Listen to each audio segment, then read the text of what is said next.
and welcome to an early and slightly different episode of VR Corner this week because I have written a site review for Synapse, a game that I very much enjoyed.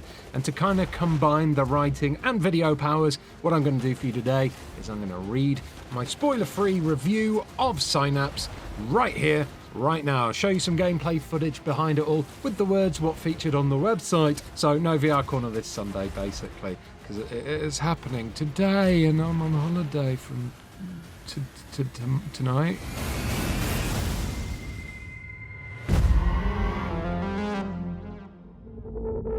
It starts with a squeeze of the trigger and a flick of my left wrist. Where once stood an enemy, gun raised and pointed in my direction, there is now an empty space.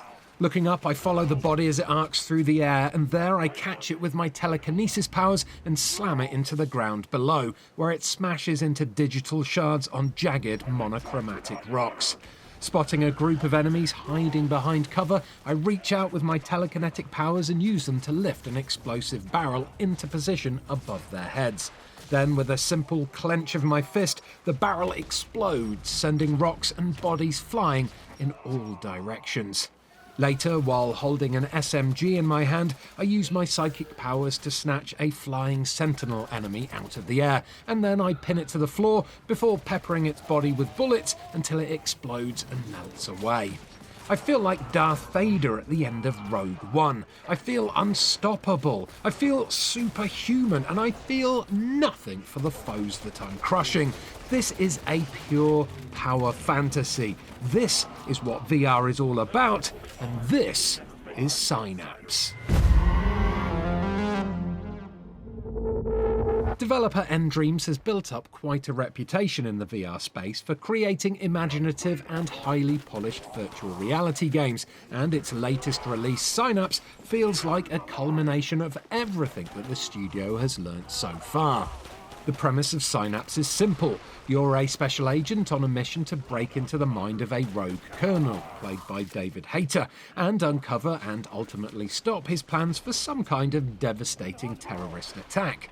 Your handler, Jennifer Hale, accompanies you for this dive into the sleeping man's subconscious via a communicator, and as you make your way through the game, these two disembodied voices bicker and taunt each other, and you slowly uncover their motivations as they do so.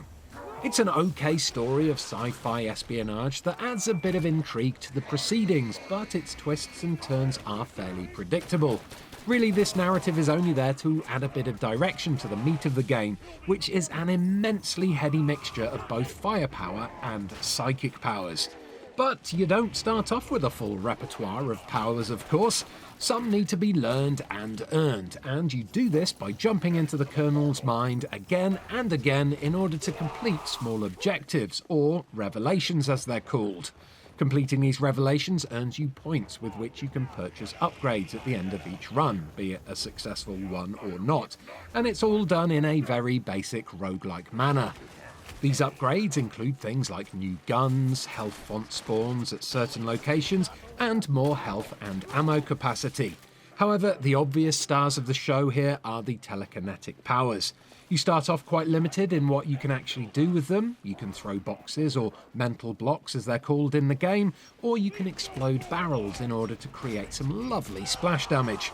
Upgrades give you more flexibility though, and soon you'll be able to reel objects in and out and attack enemies with them with more precision. And best of all, you can pluck enemies from where they stand and fling them into the air, or simply just wallop them against walls until they expire. Selecting which objects you want to snare with your psychic grasp feels incredibly intuitive thanks to the PSVR2's eye tracking. Most other PSVR2 games I've seen limit the eye tracking to foveated rendering or maybe a fancy way to navigate menus, but as a PSVR2 exclusive title, Synapse takes full advantage of everything that Sony's headset has to offer, and it utilises the eye tracking impeccably. Any interactive object you look at directly will instantly be highlighted, and once it is, whoosh, you can throw it or explode it, or hell, you can even juggle it a bit before shooting it with a gun. It feels so natural to do, and it works almost flawlessly at first. On harder difficulty levels with huddles of enemies, I'd occasionally struggle to grab the exact thing that I wanted in all of the hustle and bustle, but it's certainly nothing that breaks the game.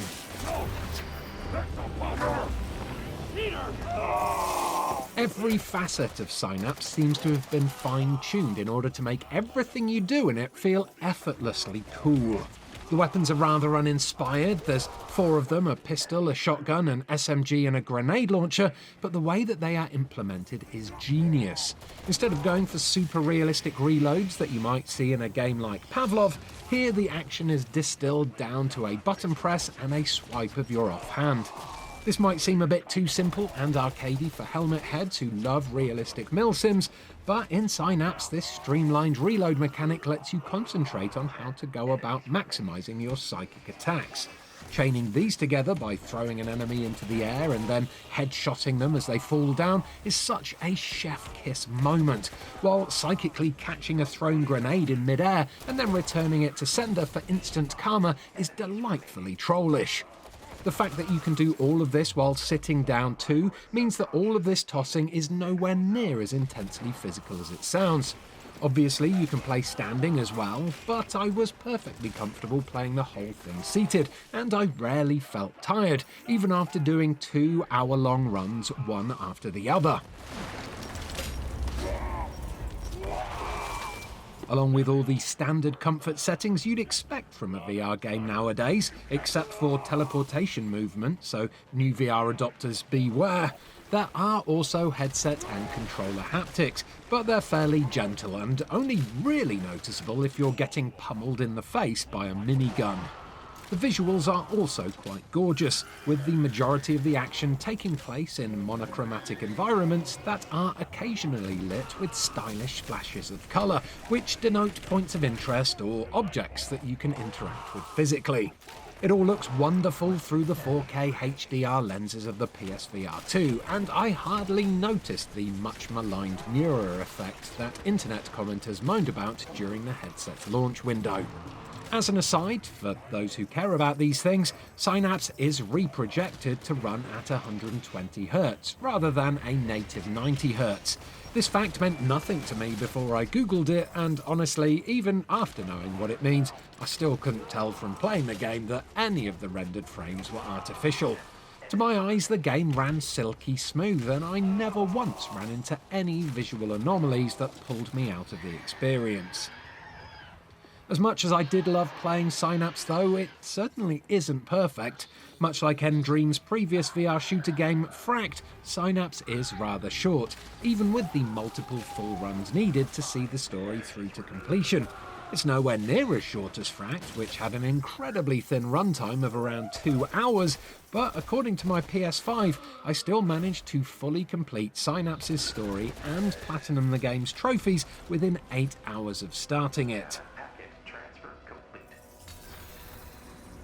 Being so good that you want the experience to go on for longer is hardly the worst problem that a game can have, sure, but even with Synapse's roguelike randomness, by the time you're on your second run-through, you will start to notice a severe lack of variety to the gameplay. There are only 4 enemy types, for example, and while they are introduced slowly, once you've fought each of them a couple of times, you'll soon find that they have easily exploitable weaknesses that make them all fairly simple to dispatch. The flying enemies that I mentioned earlier are annoying, but they're not the worst in the game. That would be the exploder enemies that emit a terrifying scream before legging it in your direction in an attempt to detonate in your face. The Mindscape levels themselves also become way too familiar over time. Even though Synapse's gameplay does feel much closer to a roguelike than anything else, its levels are not procedurally generated, which is a feature that you'd normally expect to see in a game like this. Instead, each level is a pre-made arena with a couple of random spawn points that, at the very beginning of the game at least, do a great job of tricking you into thinking they're more varied than they actually are. After extended playtime though, you do start to recognise familiar sights and in turn learn the layouts of each area, something that eventually robs the game of its uniqueness. This is especially true for the memory gate levels that mark the mid and end points of each run. These levels are way more linear than the others, and because of this it's easy to form habits and find favourite routes when you play them. For me, this went against the experimental arena-style combat that made the gameplay feel so intoxicating at the start, and instead, after pushing through the Mind Gate levels multiple times, they felt less like an organic adventure and more like ticking off a checklist. And then there's the telekinesis powers themselves. Ultimately, they're the source of almost all of the fun in the game, and I had an absolutely wild time wielding them. But it does get to a point where you perhaps become a bit too powerful.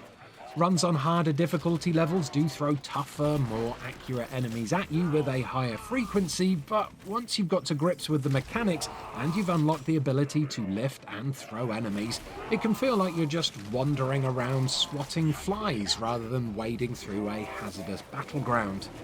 Yet, even with these minor issues, the sandbox way in which you play with your powers and your weapons still offers way more replayability than your standard short VR experience does. If you're anything like me, Synapse is a game that you'll pick up and play and then won't be able to put down again until you've gotten absolutely everything out of it that you can. I've played plenty of games that feature telekinetic force-like powers in flat-screen form, but there's a magic here and a sense of being that only VR can deliver.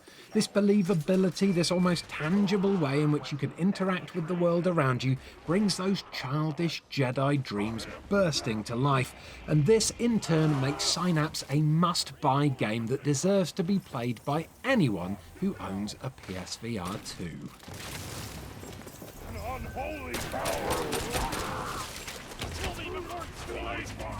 Alrighty, hope you enjoyed that little change of pace for this week's episode of Ian's VR Corner. Next week's going to be a little bit different as well, just because I am going to be on holiday from tomorrow. So coming up next Sunday, I am doing a full hour-long playthrough of Synapse on the hardest difficulty level with all the powers unlocked. So if you want to see Synapse played with maximum firepower and the ultimate telekinetic powers, tune in next Sunday for that. And then, from the following Sunday onwards, Ian's VR Corner will be getting back to normal. Thanks for watching. Do like and or subscribe, and also click on some of these other videos that are on screen right now because they're great, because I made them. I made all of them. I put my heart and soul into them to help spread the love of VR to you lot, because you deserve to play good, awesome games. You deserve to be spoiled. You deserve to play the best things. I love you.